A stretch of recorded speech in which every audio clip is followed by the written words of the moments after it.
السلام عليكم ورحمة الله وبركاته. إن الحمد لله نحمده ونستعينه ونستغفره ونعوذ به من شرور أنفسنا ومن سيئات أعمالنا. من يهده الله فلا مضل له ومن يضلل فلا هادي له. أشهد أن لا إله إلا الله وحده لا شريك له وأشهد أن محمدا عبده ورسوله لا نبي بعده. أما بعد فإن أحسن الكلام كلام الله وخير الهدى هدى محمد صلى الله عليه وسلم وشر الأمور محدثاتها فإن كل محدثة بدعة وكل بدعة ضلالة وكل ضلالة في النار. Ikhwani ma'asyiral muslimin rahimani wa rahimakumullah. Segala puji dan syukur kita kembalikan kepada Allah Subhanahu wa taala yang telah mengumpulkan kita di majlis yang mulia ini, yaitu majlis ilmu. Dan semoga Allah Subhanahu wa taala memberikan kepada kita ilmu yang bermanfaat dan amal yang saleh.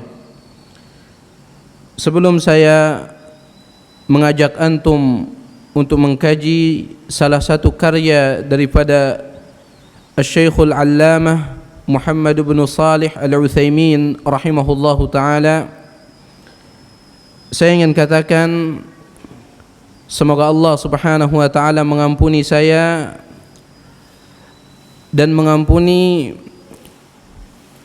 pembawa acara tadi yang telah memuji saya berlebihan. Saya sama dengan antum, kita sama-sama talibul ilmi. Dikatakan bahwasanya saya memiliki ilmu yang banyak, maka ini sama sekali tidak sesuai dengan kenyataannya.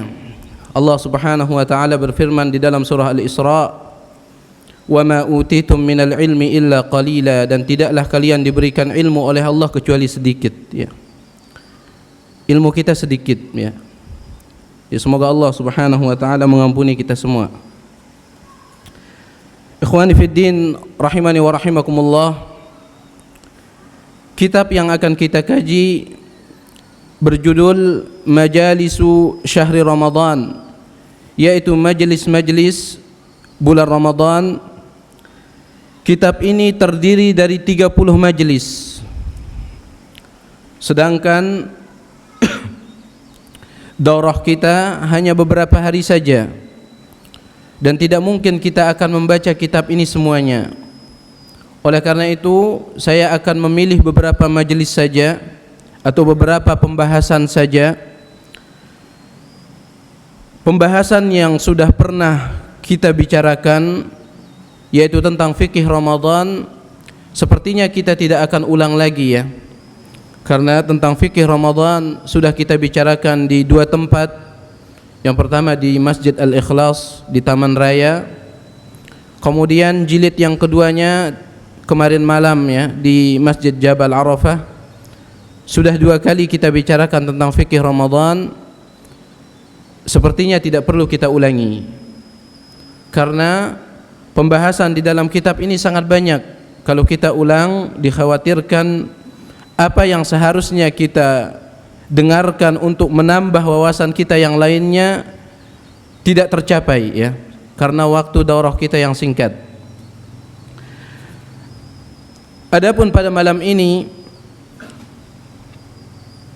kita akan berbicara sedikit tentang fikih yang berkaitan dengan qiyam Ramadan, yaitu salatul tarawih.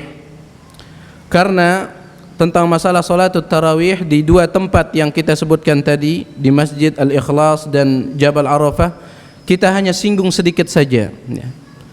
Kita hanya singgung sedikit saja untuk menambah fikih Ramadan. Adapun pada tempat kita ini, kita akan secara khusus membahas tentang masalah salatul tarawih. Ikhwani ma'asyiral muslimin rahimani wa rahimakumullah. Sebagaimana yang sering saya katakan, bahwasanya di dalam bulan Ramadan terdapat dua ibadah yang menjadi sebab diampuninya dosa orang yang melakukan dua ibadah ini. Ibadah yang pertama adalah puasa, dan ibadah yang kedua adalah salatut tarawih. Ibadah yang pertama puasa ini berdasarkan sabda Nabi alaihi salatu wasalam dalam hadis yang dikeluarkan oleh Imam Bukhari dan Muslim dalam kitab sahih mereka. Rasulullah SAW mengatakan, "Man shama Ramadhana imanan wa ihtisaba." Barang siapa yang berpuasa Ramadan atas dasar iman dan mengharapkan pahala kepada Allah, ghufira lahu ma taqaddama min dhanbih, maka akan diampuni dosa-dosanya yang telah lalu. Jadi puasa adalah sebab diampuninya dosa orang yang melakukannya dengan syarat ikhlas dan mengharapkan pahala dari sisi Allah Subhanahu wa taala. Kemudian ibadah yang kedua yaitu salatut tarawih. Ibadah yang kedua ini tidak akan kita temukan pada bulan selain bulan Ramadan. Adapun ibadah puasa masih bisa dilakukan pada bulan selain bulan Ramadan. Ada puasa Senin Kamis, ada puasa Ayyamul Bid dan seterusnya. Bisa dilakukan di luar bulan Ramadan.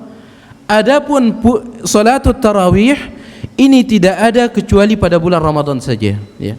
Bahkan para ulama mengatakan, barang siapa yang berkumpul untuk melakukan salat tahajud selama 1 bulan penuh di luar bulan Ramadan secara berjamaah, mereka melakukan salat tahajud di luar bulan Ramadan persis seperti cara mereka melakukan salatut tarawih berjamaah, maka mereka telah melakukan satu perbuatan bid'ah, perkara baru dalam agama, ya. Karena salat tahajud atau salat malam yang dilakukan seperti cara salat tarawih itu hanya boleh dilakukan pada bulan Ramadan saja. Oleh karena itu saya katakan ibadah yang kedua ini tidak akan antum temukan kecuali pada bulan Ramadan saja. Dan ibadah salatut tarawih merupakan salah satu sebab diampunkannya dosa orang yang melakukannya. Sebagaimana juga disebutkan dalam hadis yang diriwayatkan oleh Imam Bukhari dan Muslim, Rasulullah SAW mengatakan, "Man qama Ramadhana imanan wa ihtisaba." Barang siapa yang berdiri salat malam pada bulan Ramadan, yaitu salatut tarawih kata para ulama, atas dasar iman dan mengharapkan pahala dari sisi Allah, ghufira lahu ma taqaddama min dhanbih, diampunkan dosa-dosa mereka yang telah lalu, ya.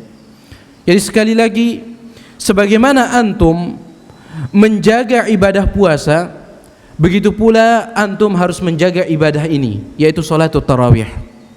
Dan para ulama mereka mengatakan salatut tarawih hukumnya bukan sekedar sunnah, akan tetapi sunnatun muakkadatun, yaitu sunnah yang sangat dan sangat ditekankan, ya. Taib. Berbicara tentang salatut tarawih, yang pertama, kenapa dia disebut dengan nama tarawih? Kata-kata tarawih ini adalah bahasa Arab. Tarawih diambil dari kata rahah, ya. Raha yaruhu atau istaraha yastarihu, bisa juga raha yaruhu, bisa juga rahah.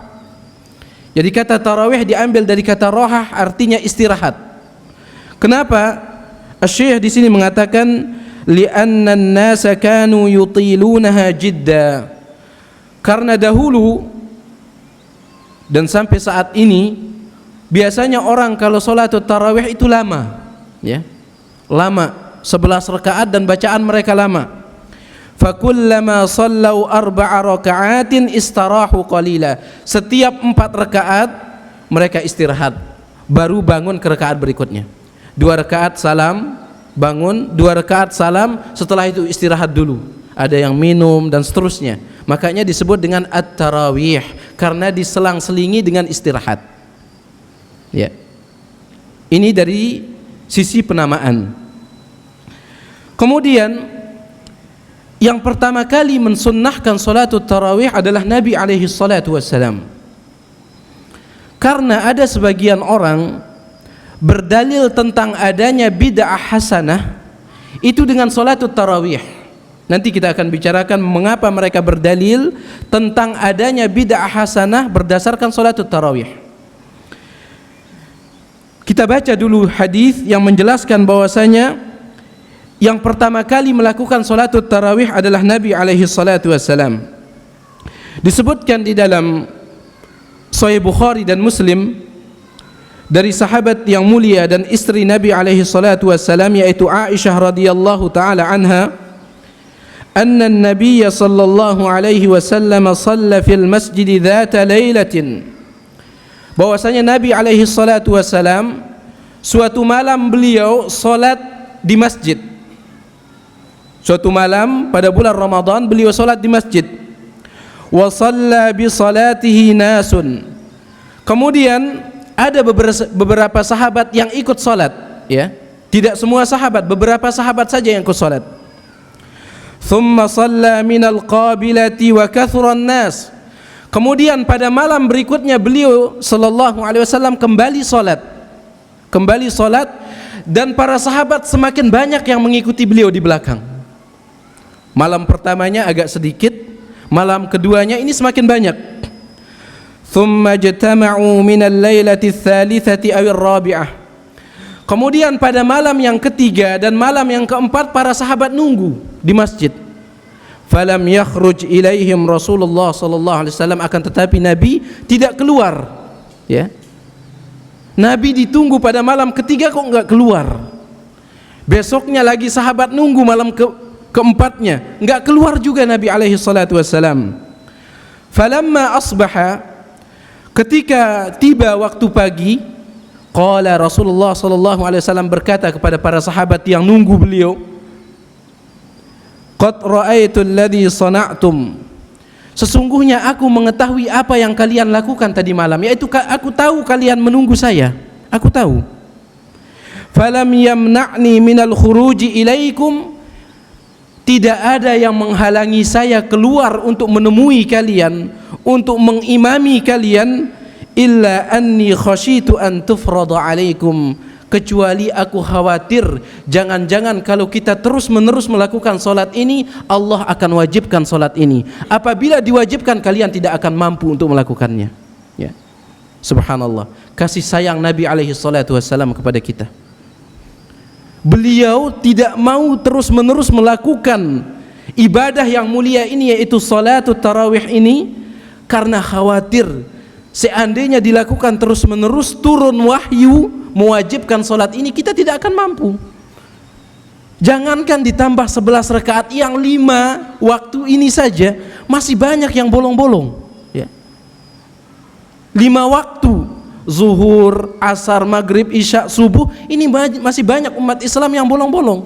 Apalagi ditambah 11 rakaat tiap malam, kita tidak akan mampu. Jadi ini dalil yang menunjukkan bahwasanya salatut tarawih pertama kali dilakukan oleh Nabi alaihi salatu wasallam secara berjamaah. Kemudian lanjutan hadis ini, setelah Rasulullah sallallahu alaihi wasallam meninggal dunia, maka salatut tarawih secara berjamaah dilakukan juga oleh Abu Bakar di masa kepemimpinan beliau pada bulan Ramadan. Kemudian setelah Abu Bakar meninggal dunia, dilanjutkan lagi oleh Umar ibnul Khattab. Akan tetapi di zaman Umar ibnul Khattab, orang-orang atau para sahabat melakukan salatut tarawih secara terpisah-pisah. Sebagian ada yang di pojokan sendirian salat tarawihnya, sebagian lagi di pojokan sini cuman dua orang, sebagian juga di sini, pokoknya pisah-pisah. Akhirnya Umar ibnul Khattab mengeluarkan inisiatif untuk mengumpulkan mereka seperti yang dilakukan dahulu oleh Nabi alaihi salatu wassalam dengan satu imam, ya. Jangan masing-masing gitu, jangan pencar-pencar seperti itu. Itu yang diinginkan oleh Umar. Setelah mereka kumpul, barulah Umar ibnul Khattab mengatakan, ni'matil bid'atu hadhihi, sebaik-baik bid'ah adalah ini. Sebaik-baik bid'ah adalah ini. Makanya orang-orang mengatakan ini dalil bid'ah hasanah. Ini dalil bid'ah hasanah. Umar saja mengatakan sebaik-baik bid'ah, ya. Dijelaskan oleh para ulama, di antaranya Al-Imam Ibnu Rajab Al-Hambali rahimahullahu taala.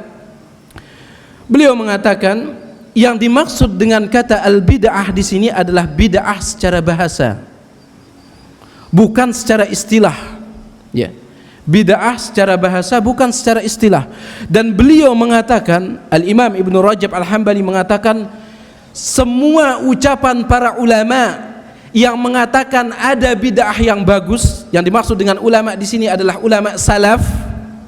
Semua ucapan ulama salaf yang mengatakan ada bid'ah yang bagus, maka yang mereka maksud dengan bid'ah adalah bid'ah secara bahasa, bukan secara istilah, bukan menurut agama, ya. Suatu contoh, Imam Asy-Syafi'i rahimahullahu taala, beliau pernah mengatakan al-bid'atu bid'atan. Bid'ah itu ada dua macam, kata Imam Syafi'i. Bid'atun hasanah, bid'ah hasanah, wa bid'atun madhmumah, dan bid'ah yang tercela, bid'ah yang baik dan bid'ah yang tercela. Kemudian beliau mengatakan fama wafaqatis sunnah fahiya hasanah. Bid'ah yang sesuai dengan sunnah, maka itulah yang disebut dengan bid'ah hasanah, kata Imam Syafi'i. Apa mungkin ada bid'ah yang sesuai dengan sunnah? Tidak mungkin, kecuali yang dimaksud dengan Imam Syafi'i itu adalah bid'ah menurut bahasa. Bid'ah menurut bahasa. Adapun bid'ah menurut syariat, maka kulluha dhalalah, sebagaimana yang dikatakan oleh Nabi alaihi salatu wassalam dan juga dipahami oleh para sahabat ridwanullahi taala alaihim ajma'in. Kemudian jawaban yang kedua yang juga disebutkan oleh para ulama, yang menunjukkan bahwasanya yang dimaksud dengan Umar dengan kata bid'ah di sini adalah bid'ah secara bahasa. Salatut tarawih yang dilakukan oleh Umar dengan mengumpulkan para sahabat secara berjamaah, imamnya cuma satu, ini sudah dilakukan dahulu oleh Nabi alaihi salatu wassalam, ya. Sudah ada contohnya dari Nabi alaihi salatu wassalam, sehingga tidak bisa disebut ini bid'ah dalam agama, karena sudah dilakukan dahulu oleh Nabi alaihi salatu wassalam, ya. Ini bisa dipahami, ya. Baik. Seandainya dahulu Nabi tidak pernah melakukan salatut tarawih secara berjamaah, mungkin bisa dikatakan ini dalil bid'ah hasanah. Akan tetapi Nabi dulu pernah, bahkan Abu Bakar juga menghidupkannya. Oleh karena itu ini tidak bisa dijadikan dalil untuk menunjukkan adanya bid'ah hasanah. Yang dimaksud dengan Umar di sini dengan kata sebaik-baik bid'ah adalah bid'ah dalam bahasa. Wallahu taala alam. Kemudian beliau di sini mengatakan wa qiyamu ramadhana syamilun lis-salati fi awwalil laili wa akhirih. Salatut tarawih waktunya mulai sejak selesai solat isya sampai azan subuh, ya. Sampai azan subuh di sana masih ada waktu untuk melakukan salatut tarawih. Dalam artian kalau sudah azan subuh selesai, ya. Bukan azan subuh masih ada waktu, bukan, ya. Sampai di sini batasannya. Semenjak selesai solat isya sampai subuh, sampai azan subuh. Akan tetapi di sini mana yang lebih afdal? Salatut tarawih selesai salat isya langsung ataukah di tengah malam? Mana yang lebih afdal? Dijelaskan oleh para ulama kita, di antaranya Al-Imam Al-Albani rahimahullahu taala dalam kitab beliau Qiyam Ramadan. Beliau mengatakan di sini harus dirincikan. Yang pertama, apabila orang yang melakukan sholat tarawih setelah sholat isya langsung itu dilakukan secara berjamaah, kemudian orang yang melakukan sholatut tarawih juga dilakukan secara berjamaah, ada dua kelompok. Kelompok yang pertama habis sholat isya berjamaah, kelompok yang kedua nanti tengah malam secara berjamaah juga, maka yang lebih afdal adalah yang di tengah malam. Yang lebih afdal adalah yang di tengah malam. Kenapa? Karena berdasarkan keumuman hadis Nabi alaihi salatu wassalam bahwasanya Allah Subhanahu wa taala turun di akhir malam. Dan Allah Subhanahu wa taala mengatakan, "Hal min mustaghfirin fa aghfiru lahu." Adakah yang meminta ampun kepadaku maka aku akan mengampuninya? Jadi kalau kedua kelompok ini sama-sama melakukan salatut tarawih secara berjamaah, maka yang lebih baik adalah yang di tengah malam. Tetapi apabila kelompok yang melakukan salatut tarawih setelah salat isya itu mereka melakukannya secara berjamaah, Sedangkan yang melakukan di tengah malam itu melakukannya secara sendiri-sendiri, maka Al-Imam Al-Albani mengatakan lebih afdal yang setelah salat Isya. Kenapa? Karena keumuman hadis Nabi alaihi salatu wasalam, salatul jamaah khairun min salat al-fadh bi 27 darajah. Salat berjamaah lebih afdal daripada salat sendirian, yaitu ukurannya 27:1. Ini bisa dipahami ya? Baik.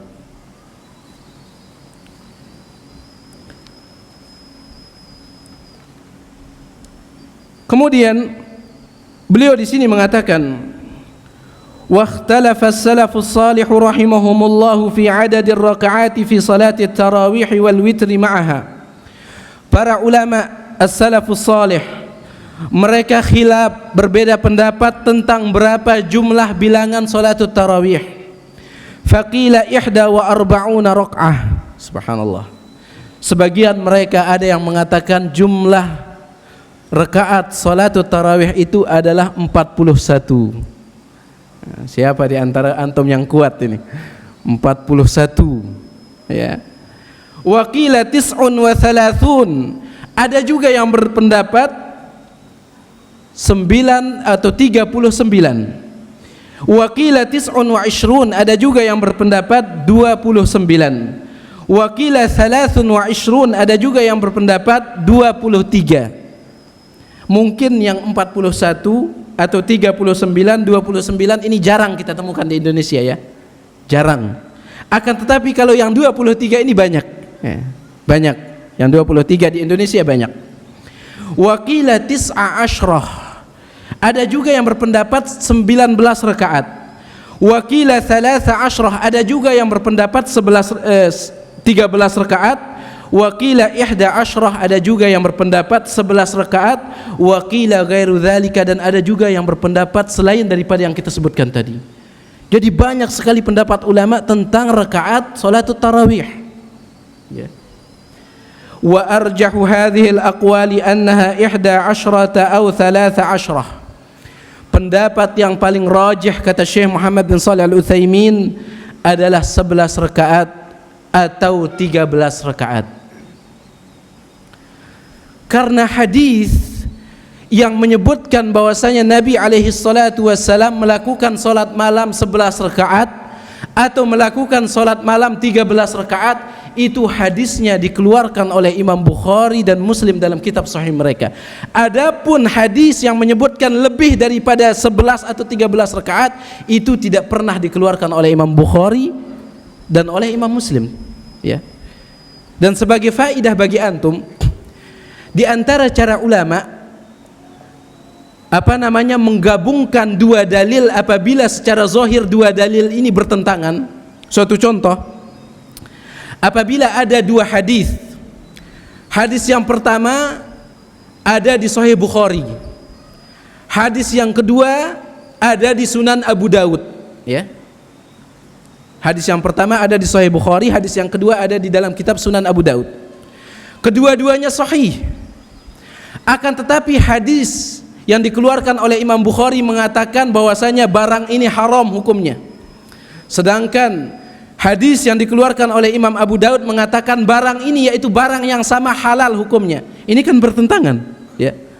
Di antara cara ulama menggabungkan dua hadis ini adalah dikalahkan hadisnya Abu Daud. Kenapa? Karena hadis yang dikeluarkan oleh Imam Bukhari adalah hadis yang paling sahih setelah Al-Quran, ya. Ini dia. Makanya Al-Imam Al-Albani rahimahullahu ta'ala beliau mengatakan bahwasanya salatut tarawih yang kuat itu 11 rakaat. Kenapa? Karena dalilnya itu ada di Sahih Bukhari dan Muslim, sedangkan yang lain itu tidak. Ini dia. Sedangkan yang lain itu tidak.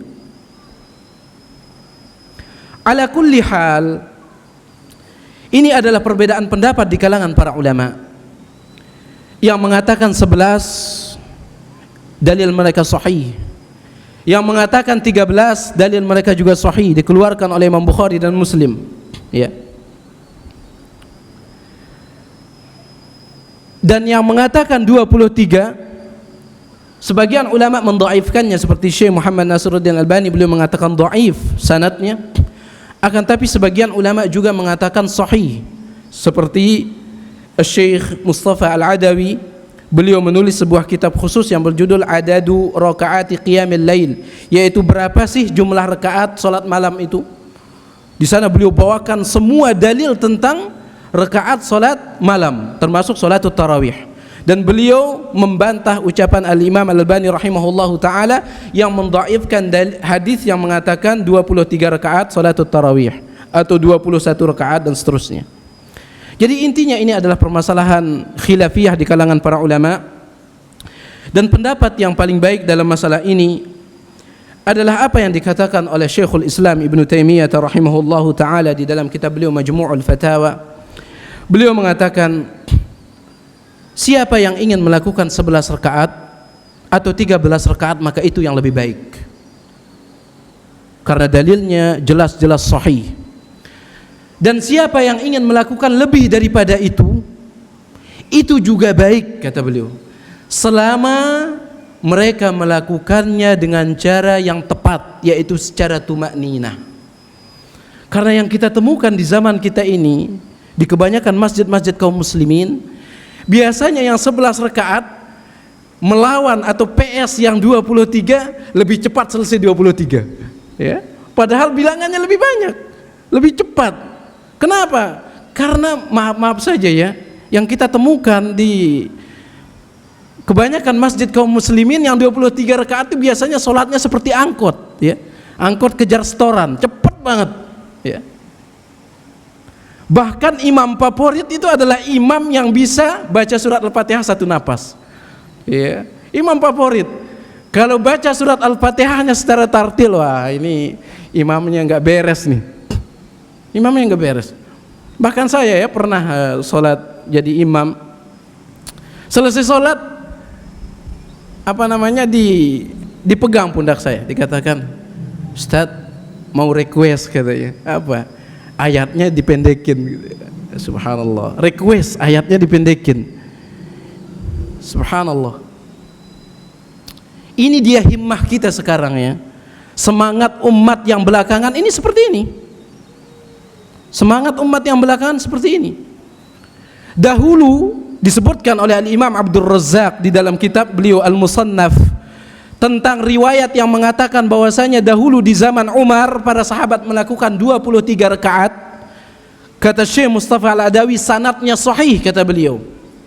Sanadnya sahih, 23 rakaat dilakukan oleh para sahabat di zaman Umar Ibn Al-Khattab. Bagaimana bacaan mereka? Dikatakan oleh sahabat yaitu As-Sa'ib bin Yazid yang meriwayatkan hadis ini, dia mengatakan, kanu yusalluna ala ahdi Umar fi Ramadan bi 23 rakaah. Dahulu mereka di zaman Umar Ibn Al-Khattab melakukan pada bulan Ramadan salatut tarawih sebanyak 23 rakaat. Apakah mereka cepat salatnya? Tidak. Perhatikan, wa yansarifuna inda furu'il fajri. Mereka selesai salatut tarawih dekat waktu subuh, ya. Mau azan subuh baru di sana mereka selesai salat tarawihnya. Ini tidak, ya. Kita 11 rakaat misalnya, 23 rakaatnya udah selesai, kita masih dapat 6 rakaat, ya. Dan ulama yang membolehkan yang 23 rakaat seperti yang saya katakan tadi, di antaranya Syekh Abdul Aziz bin Baz, kemudian juga Syekhul Islam Ibnu Taimiyah, mereka mengatakan yang 23 atau 27 dan seterusnya 29 itu silahkan selama diperhatikan tumakninahnya. Karena tumakninah dalam salat itu adalah rukun salat. Apabila ditinggalkan maka salat tidak sah. Salat tidak sah. Ya. Dalilnya adalah hadis sahih yang dikeluarkan oleh Imam Bukhari dan Muslim dari sahabat yang mulia Abu Hurairah radhiyallahu taala anhu. Abu Hurairah mengatakan, suatu ketika ada seseorang masuk ke Masjid Nabawi, kemudian dia salat. Orang ini masuk ke Masjid Nabawi dan salat. Sedangkan saat itu Nabi sallallahu alaihi wasallam sedang duduk fi nahiyatil masjid, di pojokan masjid. Falamma qada salatahu jaa fasallam alaihi. Selesai sholat, orang ini datang menemui Nabi dan salam. Assalamualaikum. Rasulullah SAW mengatakan waalaikumsalam. Dijawab. Kemudian Nabi SAW mengatakan irji' fasalli fa innaka lam tusalli. Cepat ulang lagi sholatmu karena engkau belum sholat. Akhirnya orang ini kembali lagi sholat. Selesai sholat yang kedua, dia datang kepada Nabi, salam lagi. Dijawab oleh Nabi. Nabi mengatakan irji' fasalli fa innaka lam tusalli. Ulang lagi sholatmu karena kamu belum sholat. Ulang lagi orang ini. Selesai itu datang lagi kepada Nabi, salam, dijawab oleh Nabi. Nabi SAW kembali mengatakan ulang lagi solatmu karena engkau belum solat. Akhirnya orang ini mengatakan walladzi ba'atsaka bil haqq, wahai Rasulullah, demi Allah yang mengutusmu dengan membawa kebenaran, ma uhsinu ghaira hada, aku tidak bisa lagi melakukan yang lebih baik dari apa yang aku lakukan ini. Fa'allimni, maka ajarkanlah kepada saya tata cara solat yang baik. Kemudian Nabi SAW mengatakan, idza qumta ila shalah fa asbighil wudu. Apabila engkau ingin salat, sempurnakanlah wudu'mu. Tsumma istaqbilil qiblah, kemudian hadaplah ke arah kiblat. Fakabbir, kemudian takbirlah engkau. Tsumma qra' ma tayassara laka minal Qur'an, kemudian bacalah surat Al-Fatihah, kemudian bacalah ayat yang engkau hafalkan. Tsumma rka' hatta tatma'inna raki'an, kemudian rukuklah engkau sampai engkau benar-benar tumakninah di dalam rukuk. Kata para ulama, ini yang menyebabkan solat orang ini tidak sah, sehingga disuruh ulang dan ulang oleh Nabi. Kenapa? Tidak ada tumakninahnya. Sehingga hadis ini dikenal dengan hadis apa? Al-musi'u salatahu, hadis orang yang jelek solatnya, karena tidak ada tumakninahnya. Ya. Solatut tarawih yang dilakukan seperti angkot kejar setoran ini juga tidak sah. Dan ini yang dimaksud oleh Nabi alaihi salatu wasalam, rubba qa'imin laisa lahu min qiyamihi illa sahar. Ya. Banyak di antara orang yang melakukan salatut tarawih, kata Nabi, yang mereka dapatkan dari salatut tarawih itu hanyalah lelah dan bergadang saja. Upah tidak ada, upah pahala tidak ada. Oleh karena itu silahkan, yang mau melakukan 11 rakaat silahkan, yang mau melakukan 13 rakaat silahkan, yang mau melakukan 23 rakaat silahkan. Tidak ada yang membid'ahkan 23 rakaat. Ya. Saya pernah tanyakan kepada salah seorang ustaz, apakah Syalbani membid'ahkan yang 23 rakaat? Karena di dalam kitab Qiyamul Ramadan yang ditulis oleh Syalbani, beliau tidak menyebutkan apakah bid'ah atau tidak yang 23. Akhirnya saya tanyakan kepada ustaz ini, beliau mengatakan, ustaz ini mengatakan, saya juga pernah tanyakan kepada murid Syalbani langsung. Ketika Syekh Masyhur Hasan Salman datang ke Surabaya melakukan daurah, dan Syekh Masyhur adalah murid Syalbani, ditanya, apakah guru antum Syalbani membid'ahkan yang 23? Beliau mengatakan tidak. Meskipun Syalbani mengatakan dalil yang mengatakan 23 itu dhaif menurut beliau, meskipun menurut ulama lain dia adalah sahih, Syalbani tidak membid'ahkan sebagaimana yang diceritakan oleh murid beliau. Ya. Meskipun demikian, perhatikan tumakninah itu. Wallahu taala alam. Kemudian dikatakan oleh Syekh di sini, wa kana as-salafus salihu yutilunaha jidda, dan dahulu para ulama as-salafus salih mereka salatut tarawih itu dengan begitu panjang sekali. Fa fi hadits Sa'ib bin Yazid radhiyallahu anhu qala, sebagaimana disebutkan di dalam hadis Sa'ib bin Yazid, dia mengatakan, kana al-qari'u yaqra'u bil mi'in, yakni bi mi'atil ayat. Dahulu para imam di zaman Nabi, mereka mengimami kami dengan membaca ratusan ayat. Membaca ratusan ayat. Ya. Surah Al-Baqarah itu berapa ayat? 280-an. Itu 3 juz itu. Ya. Surah Al-Baqarah 2 juz setengah lah. Ratusan ayat. Kita paling panjang sholat tarawih kita itu 1 juz ya. 1 juz. Dulu di Ma'had Ana di Abu Hurairah dilakukan sholat tarawih 1 juz. Itu pun dimasukin di syuting gitu. Ya. Sampai dimuat di koran, 1 juz dimuat di koran. Subhanallah. Meskipun tentunya ustaz-ustaz di sana tidak meminta, akan tetapi ada wartawan tiba-tiba datang, nggak tahu, di syuting, dimasukin koran. Masukin koran. Karena tidak ada di Lombok itu yang melakukan seperti itu. Akhirnya dimasukin koran. Bagaimana dengan yang dilakukan oleh para sahabat? Seandainya apa yang dilakukan oleh para sahabat, salatul tarawih dari sejak selesai salat isya sampai hampir terbit fajar, kalau dipraktikkan bukan hanya koran, masuk TV ya, masuk TV. Mereka melakukan salatul tarawih dengan ratusan ayat. Beliau Syekh Muhammad bin Shalih Al-Utsaimin mengatakan, wa hadza khilafu ma kana alaihi katsirun minan nas al-yaum. Apa yang dilakukan oleh para sahabat ini tentu bertentangan dengan apa yang dilakukan oleh kebanyakan manusia saat ini. Ini yang dikatakan oleh Syekh kita Muhammad bin Shalih Al-Utsaimin. Haitsu yusalluna tarawih bi sur'atin 'azimah. Mereka melakukan salatul tarawih cepat sekali. La ya'tuna fiha biwajibil hudu'i wat tuma'ninah. Mereka tidak memberikan salat itu kewajiban tenang dan tumakninahnya tidak ada sama sekali. Allati hiya ruknun min arkanis salah, padahal tumakninah adalah rukun dari rukun-rukun salat. La tasihhu salatu biduniha, tidak sah salat tanpa tumakninah. Seperti yang kita jelaskan tadi. Ya. Kemudian beliau mengatakan, wala yanbaghi lirrajuli an yatakhallafa an salati tarawih. Tidak selayaknya seorang laki-laki dia tidak ikut melakukan salatul tarawih secara berjamaah di masjid. Tidak layak ya. Wala yansarif hatta yantahi al-imamu minha wa minal witr. Kemudian juga saya ingatkan, kata beliau, apabila Anda melakukan salatul tarawih secara berjamaah di masjid, jangan ambil separuh-separuh seperti yang sering saya sampaikan. La yansarif, jangan dia pergi makmum itu hatta yantahiyal imam, sampai imam selesai, minha dari salat tarawih, wa minal witir, dan juga witirnya. Karena yang 11 rakaat itu 8-nya salat tarawih, 3-nya witir, sehingga 11 rakaat. Jangan ambil tarawihnya saja kemudian witir di rumah, kata beliau. Kenapa? Liyahsulalahu ajru qiyamil laili kulli, agar ia mendapatkan keutamaan, mendapatkan pahala seperti orang yang salat semalaman suntuk.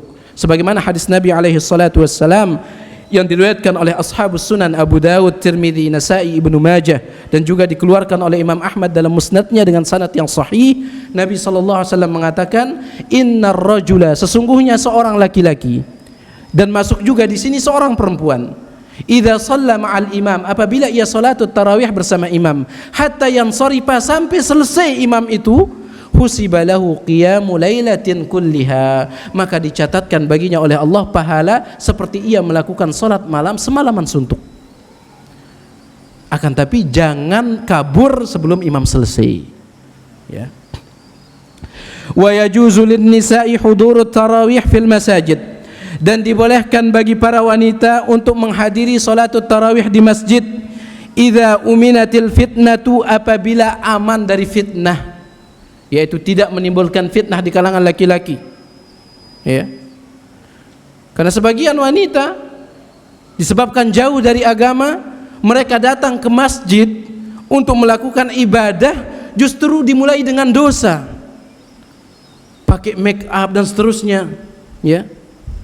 Bahkan maaf ada yang saking tebalnya make upnya kayak topeng monyet ya. Kalau orang Betawi bilang topeng monyet katanya ya, tebal sekali make upnya. Ada yang aneh-aneh make upnya, pipinya dijadiin merah kayak orang yang baru ditampar ya. Ada itu make up yang kayak gitu, perempuan itu pipinya dimerahin, katanya lebih cantik, padahal kayak orang baru ditampar. Macam-macam lah, datang ke masjid berbuat maksiat. Bahkan disebutkan di dalam hadis sahih yang dikeluarkan oleh Imam Bukhari, kalau tidak khilaf Imam Bukhari, kalau tidak maka Imam Muslim, tetapi salah satu di antara mereka, Abu Hurairah radhiyallahu taala anhu berkata, Rasulullah SAW bersabda, ayyuma imra'atin massat bakhuran fala tashhad ma'ana al-isya, perempuan mana saja yang menggunakan wewangian, maka jangan dia datang sholat isya bersama kami di masjid ini. Maka kita katakan, perempuan mana saja yang berhias menggunakan wewangian, jangan ikut sholat tarawih di masjid kami ini juga, jangan ya. Bahkan sebagian ulama sebagaimana yang dinukilkan oleh Al-Imam Al-Albani rahimahullah di dalam kitab beliau Jilbabul Mar'atil Muslimah. Sebagian ulama, kata Syalbani, itu berpendapat apabila seorang wanita menggunakan wewangian kemudian dia melakukan salat, tidak sah salatnya sampai dia mandi junub dulu. Tidak sah salatnya sampai dia mandi junub dulu. Ini pendapat sebagian ulama. Jadi boleh seorang wanita datang menghadiri salatul tarawih idza uminatil fitnah, apabila aman dari fitnah. Liqaulin Nabi sallallahu alaihi wasallam, la tamna'u ima Allahi masajid Allah. Jangan kalian larang hamba-hamba perempuan Allah dari masjid-masjid Allah. Artinya kalian wahai para suami, kalau misalnya istri kalian ingin datang salat tarawih di masjid, jangan dilarang. Jangan dilarang. Abdullah bin Umar ketika menyampaikan hadis ini, la tamna'u ima Allahi masajid Allah, jangan kalian larang wanita-wanita dari masjid-masjid Allah. Disampaikan hadis ini oleh Abdullah bin Umar kepada salah seorang tabi'in. Tabi'in ini mengatakan, wallah la amna'uhunna, demi Allah aku akan melarang mereka. Demi Allah aku akan melarang mereka. Marah Abdullah bin Umar. Aku katakan kepadamu hadis Nabi sallallahu alaihi wasallam, beliau mengatakan jangan kalian larang wanita-wanita dari masjid Allah, lantas engkau berani mengatakan demi Allah aku akan melarangnya? Abdullah bin Umar mengatakan, demi Allah aku tidak akan mau bicara kepadamu sampai beliau mati tidak mau bicara kepada orang itu. Ya. Ini faedah bahwasanya orang yang para sahabat itu sangat keras terhadap orang yang menolak hadis Nabi alaihi salatu wasallam. Keras sekali. Bahkan disebutkan juga di dalam sebuah riwayat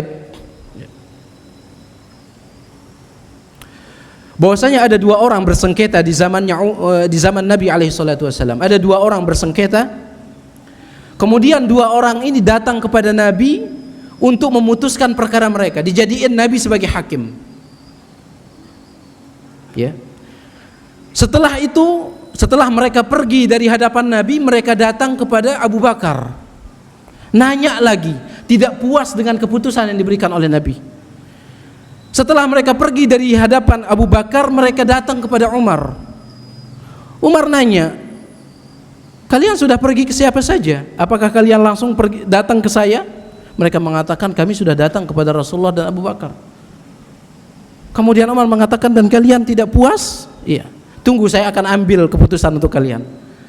Dikatakan di dalam riwayat tersebut, Umar ibn al-Khattab karena beliau keras, beliau masuk kemudian mengambil pedang kemudian ditebas. Ya. Ini hukuman bagi orang yang menolak keputusan Nabi alaihi salatu wasallam, kata beliau. Keras para sahabat. Ya. Jadi ini dia, para wanita dibolehkan berdasarkan hadis ini, boleh mereka datang ke masjid untuk salatul tarawih. Wa li anna hadza min amali salafis salih radhiyallahu anhum, karena ini juga yang dilakukan oleh para salafus salih terdahulu.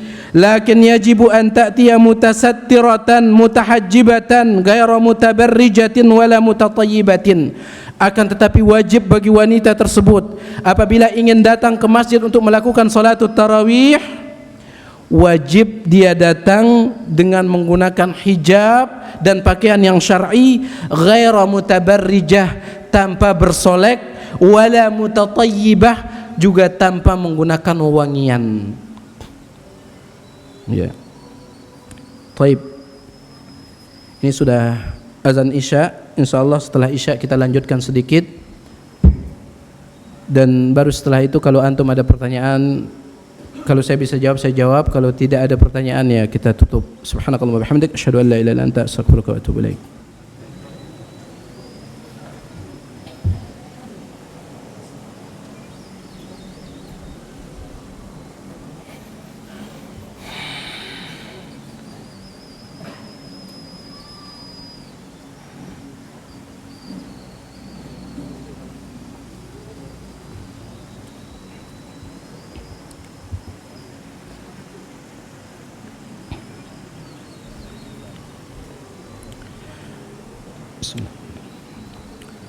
Alhamdulillahi Rabbil Alamin, wassalatu wassalamu ala rasulihil amin, nabiyyina Muhammadin وعلى آله وصحبه ومن تبعهم بإحسان إلى يوم الدين أما بعد.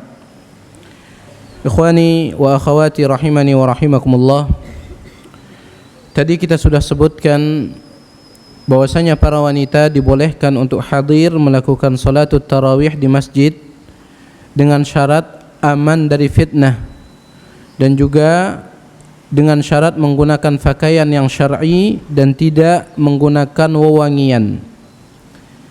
Kemudian Syekh Al-Allamah Muhammad bin Shalih Al-Utsaimin beliau mengatakan was-sunnatu lin-nisa'i an yata'akhkharna 'anil rijal wa yub'idna 'anhum, dan sunnahnya bagi para wanita apabila hadir di masjid untuk melakukan salatul tarawih yaitu menjauh dari laki-laki, sebagaimana sabda Nabi alaihi salatu wassalam, khairu sufufin nisa akhiruha, sebaik-baik saf para wanita adalah yang paling akhir. Akan tapi para ulama mengatakan ini kalau kondisi masjidnya tidak menggunakan tabir, ya.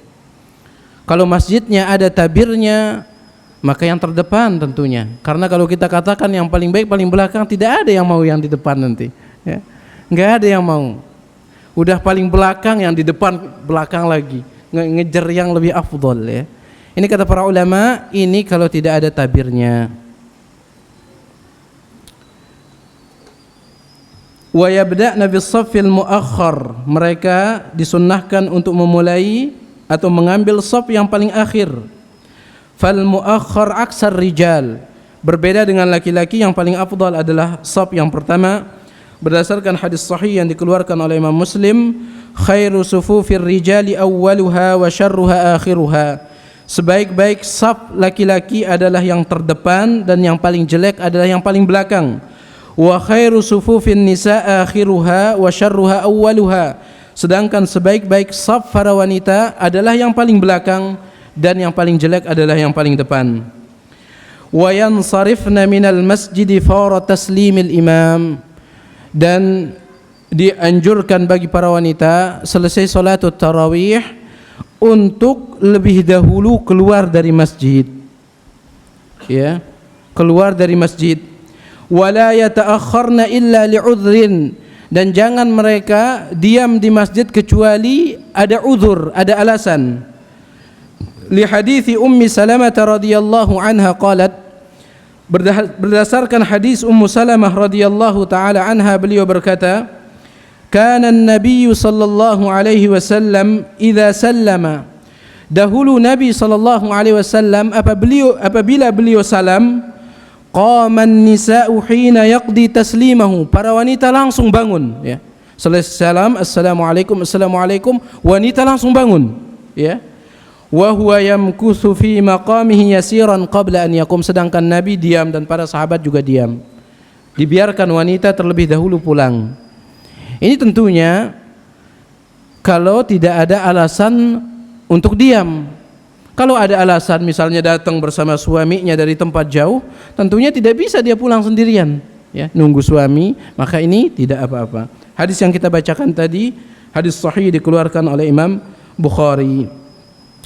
Kemudian masih berkaitan dengan fikih Ramadan adalah tentang masalah witirnya. Kita katakan tadi yang 11 rakaat kalau dilakukan maka 8 rakaatnya adalah salatul tarawih, sedangkan 3 rakaatnya ini disebut dengan witir, ya. 3 rakaatnya ini yang dijadikan sebagai witir. Nah, witir ini bisa dilakukan dengan 2 cara. Cara yang pertama adalah 3 rakaat ini sekaligus. Takbir rakaat pertama, kemudian turun, bangun ke rakaat kedua, kemudian turun, bangun ke rakaat ketiga. Tidak ada tasyahud yang pertama, langsung bangun ke rakaat ketiga, kemudian turun lagi, kemudian nanti salam terakhir 1 kali, ya. Ini cara yang pertama.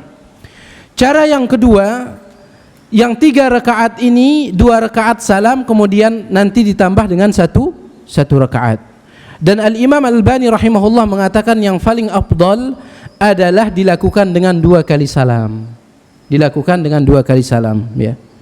Adapun apabila dilakukan dengan 1 kali salam, seperti 2 rakaat, habis itu duduk di rakaat keduanya duduk, tasyahud pertama, kemudian bangun lagi, kemudian rakaat ketiganya baru duduk tasyahud kedua seperti salat maghrib, maka ini yang dilarang oleh Nabi sallallahu alaihi wasallam.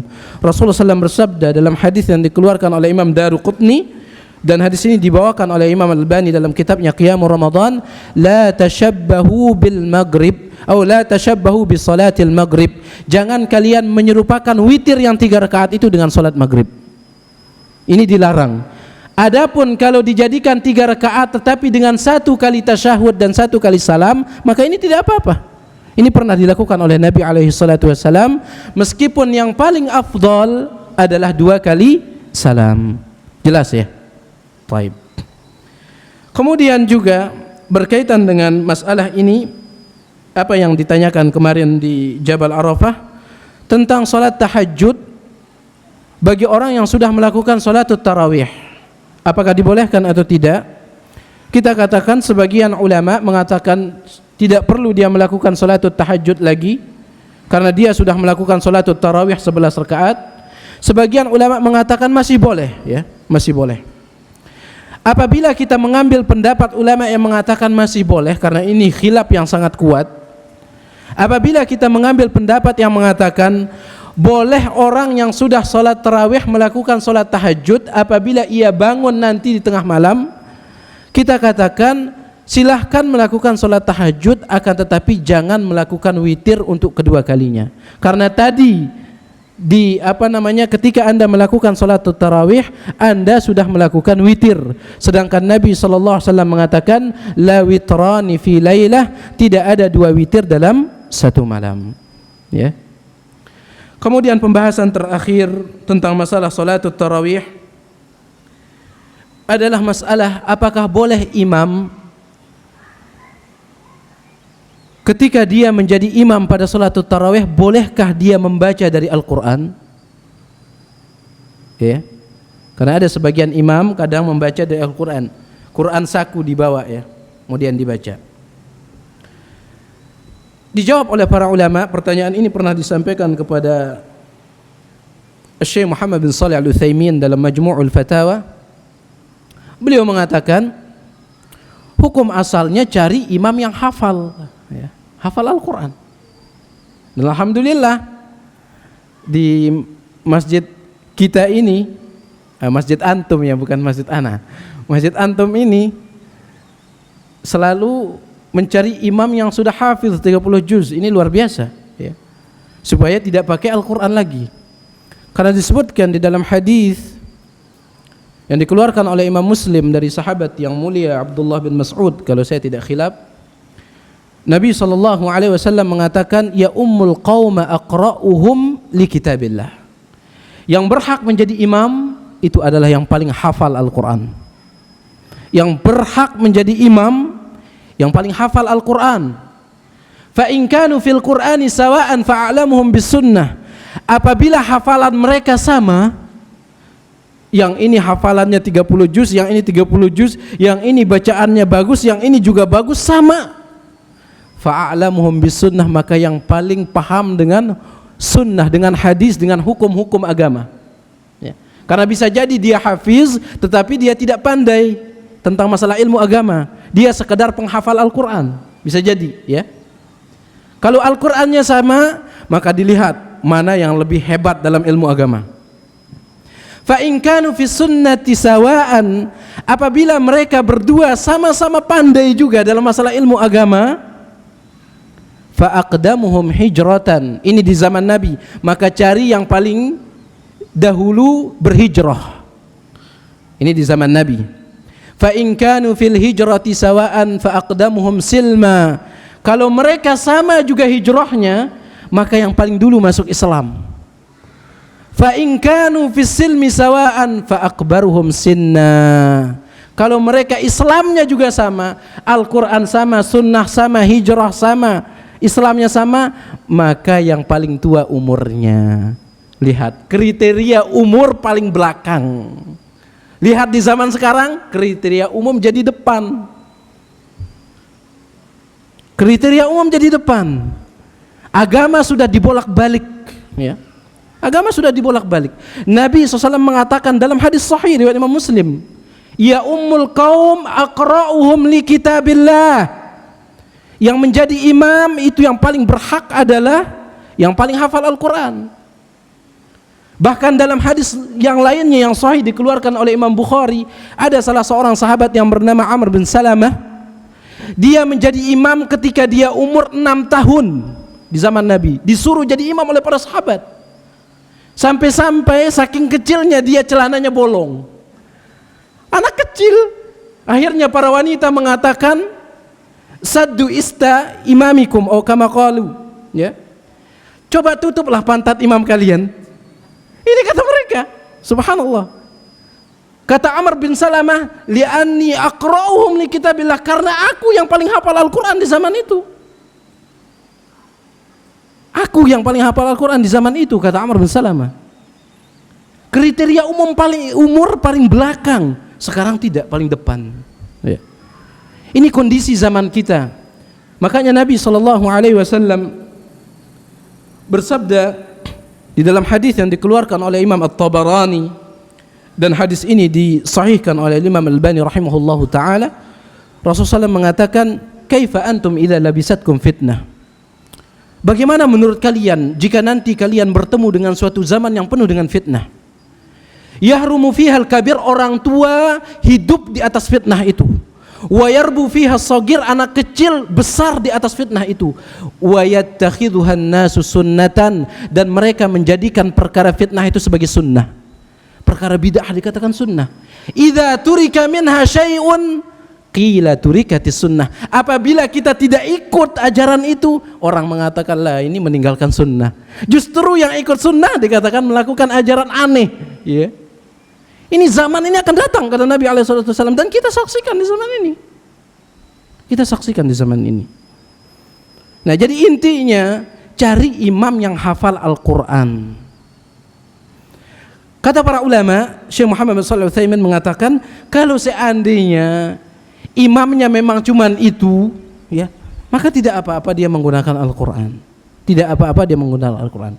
Ini masalah imam. Sekarang bagaimana hukumnya makmum memegang Al-Quran? Biasanya ada sebagian makmum menyimak imam, ya. Ada sebagian makmum menyimak imam. Pertanyaan ini pernah disampaikan juga kepada Syekh Abdul Aziz bin Baz, dan ini disebutkan juga di dalam Majmu'ul Fatawa beliau, tentang masalah makmum membuka Al-Quran menyimak imam. Beliau mengatakan, la a'lamu fiha sunnatan, aku tidak mengetahui ada sunnah dalam masalah ini. Artinya tidak ada dalilnya. Tidak ada dalilnya. Justru kata beliau, bal huwa khilafus sunnah, justru ini menyelihi sunnah. Kenapa? Karena seorang makmum dituntut yang pertama untuk mendengarkan bacaan imam. Apabila ia melihat membuka Al-Quran, otomatis nanti fokusnya itu akan terbelah kepada penglihatan, kemudian kepada pendengaran. Ini yang pertama. Kemudian yang kedua, orang yang sholat itu dituntut untuk melihat tempat sujud. Kalau dia membuka Al-Quran, yang dilihat apa? Al-Qurannya. Makanya ini khilafus sunnah. Kecuali kata beliau, Syekh Abdul Aziz bin Baz mengatakan, kecuali kalau yang megang Al-Quran itu satu orang saja di belakang imam. Karena saya sering melihat, ya, banyak, kadang satu saf itu berapa orang yang pegang Al-Quran. Ini khilafus sunnah. Kalau misalnya satu orang saja yang pegang Al-Quran, kata beliau, untuk membantu imam nanti kalau misalnya imam salah misalnya, maka ini insya Allah la ba'sa bihi, kata beliau, tidak apa-apa insya Allah. Jadi ini dia masalah yang berkaitan tentang masalah salatul tarawih. Semoga apa yang saya sampaikan ini ada manfaatnya. Kalau antum ada pertanyaan, silahkan ditanyakan. Kalau bisa lewat kertas saja, ya. Kalau saya bisa jawab, saya jawab. Kalau tidak bisa, maka antum bisa tanyakan kepada ustadz yang lain. Taib.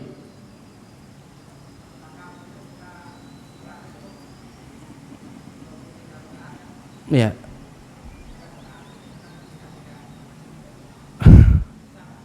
Taib. Apakah boleh 23 rakaat itu beda-beda masjid? 2 rakaat keluar dari masjid, cari masjid lain gitu. Oh gitu. Saya kirain 2 rakaat cari masjid lain, 2 rakaat cari masjid lain. Taib kalau misalnya dia tiap malamnya ganti maka tidak apa-apa. Tiap malamnya ganti tidak apa-apa. Cari masjid yang paling mengikuti sunnah. Makanya Syekh Muhammad bin Shalih Al-Utsaimin dan para ulama lainnya pernah ditanya tentang hukum mencari masjid, ya. Hukum mencari masjid. Kata beliau, kalau misalnya di masjid kampung itu sudah ada yang mengikuti sunnah, maka jangan ditinggalkan. Karena kalau mencari masjid lain sedangkan masjid kampung sudah mengikuti sunnah, ini akan menimbulkan fitnah. Ini akan menimbulkan fitnah. Kecuali kalau di masjid tempat antum itu solatnya seperti orang kejaran setoran, misalnya angkot kejar setoran, gak ada tumak ninahnya, maka di sini wajib antum cari tempat lain. Atau kalau tidak ada masjid yang lain, semuanya sama saja gitu cara solat tarawihnya, cepat sekali, nggak ada tumak ninahnya, ya sudah solat tarawih sendirian di masjid, di rumah. Ya. Solat tarawih sendirian. Daripada solat di masjid tidak ada tumak ninahnya, tidak sah, tidak sah. Wallahu taala alam. Baik. Salatul tahajud hakikatnya sebagian ulama mengatakan salatul tarawih itulah yang disebut dengan salat tahajud. Sama. Akan tetapi kenapa dia dinamakan tarawih? Karena pertama dia pada bulan Ramadan, kemudian juga dilakukan dengan cara yang tersendiri istimewa, yang menunjukkan bahwasanya salat tarawih itulah salat tahajud, adalah waktunya sama, mulai dari habis salat isya sampai terbit fajar. Ini sama. Makanya ulama yang mengatakan kalau sudah salat tarawih tidak usah lagi salat tahajud, karena tarawih itulah tahajud. Ini kata mereka. Itu sama saja. Sama saja. Adapun ulama yang mengatakan bahwasanya boleh salat tahajud setelah salat tarawih, mereka mengatakan karena batasan salat tarawih itu tidak ada 11, 13, terus saja gitu sampai semampu kita. Ini pendapat sebagian ulama. Kalau antum menanyakan berapa rakaat salat tahajud, jawabannya adalah sama seperti berapa rakaat salat tarawih. Berapa rakaat? Khilaf ulama, gitu juga khilaf ulama tentang rakaat salat tahajud. Antum bisa paham ya? Baik, wallahu taala alam.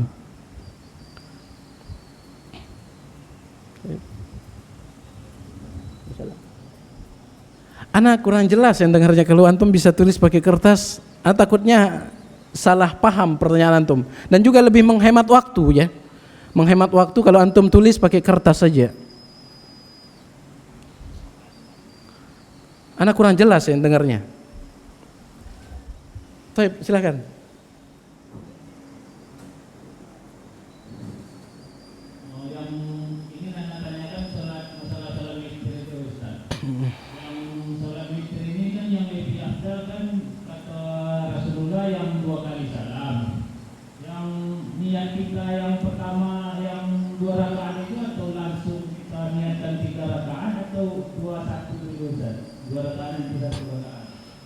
Antum niatkan witir saja, ya. Antum niatkan witir saja. Karena ada sebagian ya, kadang imamnya tidak memberitahu apakah 2 kali salam atau 1 kali salam, makmumnya udah beda niatnya gitu ya. Jadi antum niatkan witir saja. Antum niatkan witir saja, wallahu taala alam. Apabila kita salat di masjid yang salatnya tidak ada tumakninahnya, bagaimana? Apakah kita mengulang salatnya atau tidak? Kalau misalnya salatnya adalah salat wajib, ya antum ulang. Ya, kalau tidak ada tumakninahnya antum ulang. Kenapa? Karena tidak sah. Seperti yang kita bacakan tadi. Kata Syekh Muhammad bin Shalih Al-Utsaimin, at-tumakninah ruknun min arkanis salat. Tumakninah itu adalah rukun dari rukun salat. La tasihhu salatu biduniha. Tidak sah salat tanpa tumakninah. Ya kalau tidak sah diulangi. Kalau salat wajib. Tapi kalau salat sunnah, ya namanya sunnah. Kalau antum lakukan dapat pahala, kalau tidak, ya tidak dapat apa-apa, tidak dapat dosa juga, tapi lebih baiknya diulangi. Tapi untuk mencegah pengulangan ini, cari masjid dari awal yang ada tumakninahnya. Iya. Biar antum tidak melakukan pekerjaan 2 kali. Itu loh. Salat di masjid tidak ada tumakninahnya, ngulang lagi 11 rakaat. Pahalanya sama. Ya. Jadi sebaiknya cari masjid dari awal yang ada tumakninahnya. Allah taala alam. Ini ada pertanyaan, bagaimana sholat tahajudnya Rasulullah, berapa rakaat? Ini sudah kita sampaikan tadi ya. Berapa rakaat? Hadis yang sahihnya itu berapa? 11 dan 13. 11 dan 13. Adapun lebih daripada itu datangnya dari para sahabat. Itu datangnya dari para sahabat. Bolehkah sholat tahajud sebelum tidur dulu? Boleh. Sebagaimana yang dilakukan oleh siapa? Siapa? Abu Bakar radhiyallahu taala anhu. Abu Bakar melakukan sholat tahajud itu sebelum, atau beliau melakukan tahajud dan witirnya juga ya, sebelum tidur. Sedangkan Umar melakukannya setelah tidur, artinya nanti bangun dia di tengah malam. Dan kedua-duanya dibenarkan oleh Nabi alaihi salatu wasallam. Karena sholat tahajud itu waktunya dari setelah Isya sampai akan terbit fajar. Akan tetapi waktu yang paling utama itu adalah sepertiga malam terakhir, karena Allah turun di sana. Wallahu taala alam. Baik. Bagaimanakah imam apabila ada dua imam, yang satunya sedikit hafalannya tapi tajwidnya bagus, yang kedua imamnya banyak hafalannya tapi tajwidnya kurang bagus? Mana yang lebih baik untuk dijadikan imam? Yang tajwidnya bagus. Karena dijelaskan oleh para ulama, yang dimaksud dengan aqra'uhum, yang dimaksud dengan kata aqra'uhum adalah yang paling banyak hafalannya, kemudian yang paling baik tajwidnya. Ya. Kalau misalnya ini banyak hafalannya tapi kurang bagus, maka tajwid ini yang paling diperhatikan. Tajwid ini yang paling diperhatikan. Bahkan di salah satu kajian Syekh Ali bin Abdul Hamid Al-Halabi Al-Athari hafizahullah ta'ala, beliau menjelaskan apabila imam ya, kadang bacaan imam kata beliau, apabila itu lahan atau kesalahan bacaannya itu sangat fatal sehingga merubah makna Al-Quran, bisa jadi sholat tidak sah kata beliau. Bisa jadi sholat tidak sah kata beliau kalau kesalahannya fatal. Kalau kesalahannya fatal. Seperti al-ardu ya, was samawati wal ardi artinya bumi. Wal ard, kemudian dia berhenti di ar-nya, kemudian nanti dia lanjutnya langsung di ya, mulai dari di-nya, padahal ardi itu satu kata dipecah jadi dua. Apa arti ar, apa arti di? Nggak ada gitu. Kalau fatal artinya, kalau merusak arti Al-Quran kata beliau, bisa jadi tidak sah. Nah, oleh karena itu dahulukan yang paling baik tajwidnya.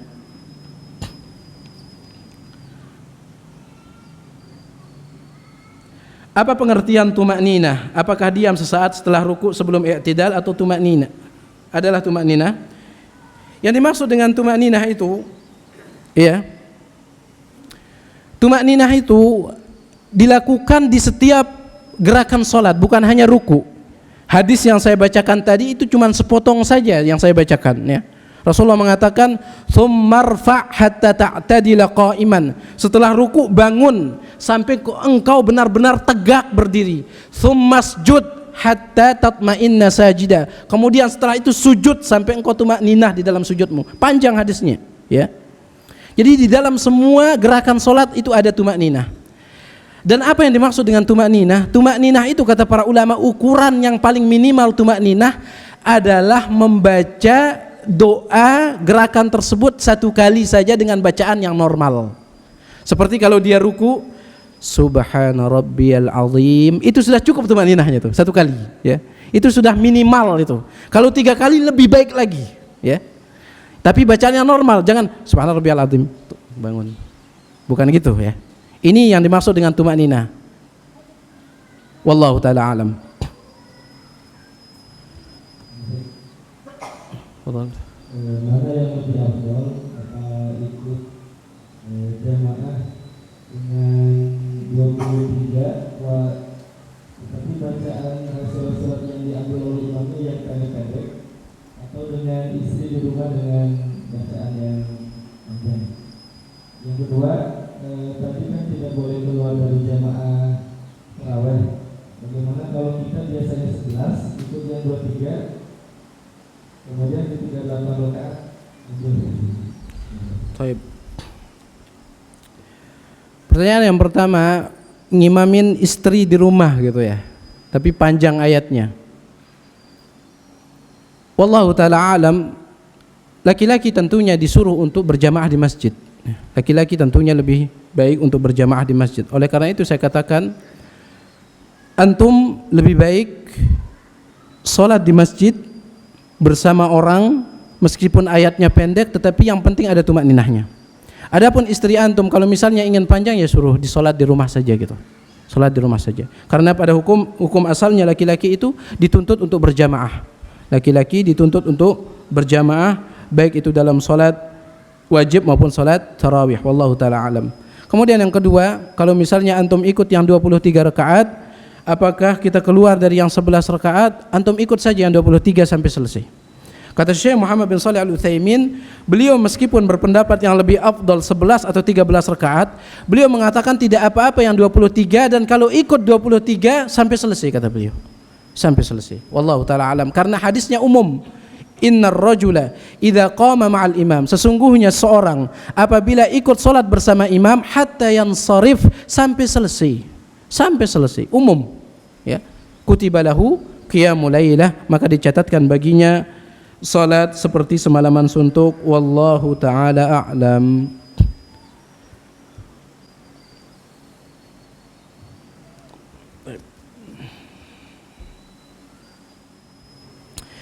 Bagaimana sikap kita apabila istri kita ingin ikut salatul tarawih bersama kita, namun kita memiliki seorang anak kecil yang dikhawatirkan mengganggu salat berjamaah di masjid? Iya ya, masalah anak kecil ini. Pertanyaan ini juga pernah disampaikan kepada Syekh Abdul Aziz bin Baz tentang anak kecil. Beliau katakan orang tua yang membawa anaknya ke masjid, kalau anaknya mengganggu maka dosa. Ini bisa dicek di fatwa beliau, di Majmu' Fatawa beliau, ya.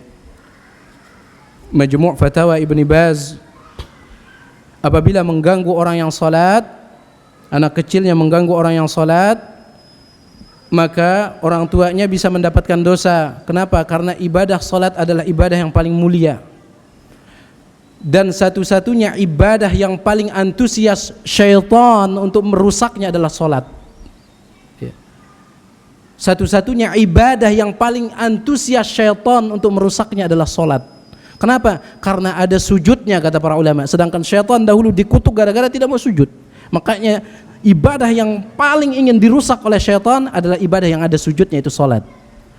Jangan sampai antum ya ngikut jejaknya syaitan, ya, jangan sampai. Makanya perhatikan, bukan berarti kita melarang anak kecil datang ke masjid. Justru ajak mereka, tetapi ajarkan, ya. Bahkan Al-Ustadz Armen Halim Naro rahimahullahu ta'ala ketika membicarakan tentang masalah ini, beliau mengatakan sebaiknya anak kecil yang dibawa itu adalah anak kecil yang sudah paham. Artinya kalau diajar, nanti nak kalau di masjid jangan main-main, dia paham, dia taat, itu yang dibawa. Kalau yang belum paham jangan dibawa, kata beliau. Jangan dibawa karena mengganggu, ya. Karena mengganggu ini ibadah salat ini, ikhwani fiddin rahimani wa rahimakumullah.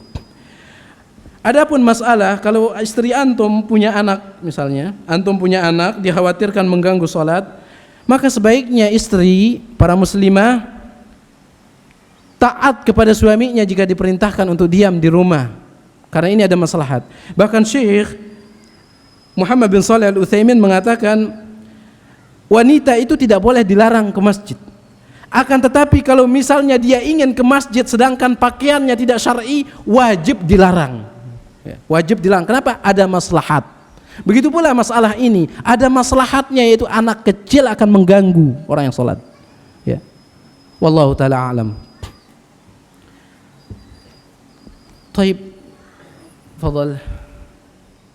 Makmum yang masuk Ya. ketika dia sholat tarawih dia sebagai makmum. Ya. Itu dihukumi sebagai makmum pada sholat wajib atau seperti apa? Dia tarawihnya tinggal di Ustaz. Iya. Jadi dia kan mengadai pada makmum. Karena dia tinggal berangkat apa dia harus berangkat sholat yang tertinggal itu. Taib. Tapi dia sudah sholat isya ya? Sudah, ya. Misalnya dia sudah sholat isya bareng, kemudian habis itu dia keluar, misalnya ada satu keperluan, wudhu atau yang lain, Datang ke masjid, tahu-taunya dia masbuk. Ya dia sempurnakan nanti. Kenapa? Karena hadisnya umum. Rasulullah SAW mengatakan, ma fatakum fa'atimmu, kepada orang yang masbuk. Apa yang kalian terlewatkan, rakaat yang kalian belum dapatkan, fa'atimmu, maka sempurnakan. Maka sempurnakan. Ya. Dia sempurnakan. Wallahu ta'ala alam. Saya kira cukup sampai di sini ya. Kurang dan lebihnya saya mohon maaf. Kalau ada kebenaran maka itu semata-mata datang dari Allah, dan kalau ada kesalahan maka itu datang dari saya pribadi dan dari syaitan. Dan kita mohon kepada Allah agar semua kita diampuni oleh Allah, dan kita juga meminta kepada Allah agar dipertemukan dengan bulan Ramadan, dan agar dosa-dosa kita diampuni oleh Allah Subhanahu wa taala. Subhanakallahumma bihamdik asyhadu an la ilaha illa anta astaghfiruka wa atubu ilaik. Wassalamualaikum warahmatullahi wabarakatuh.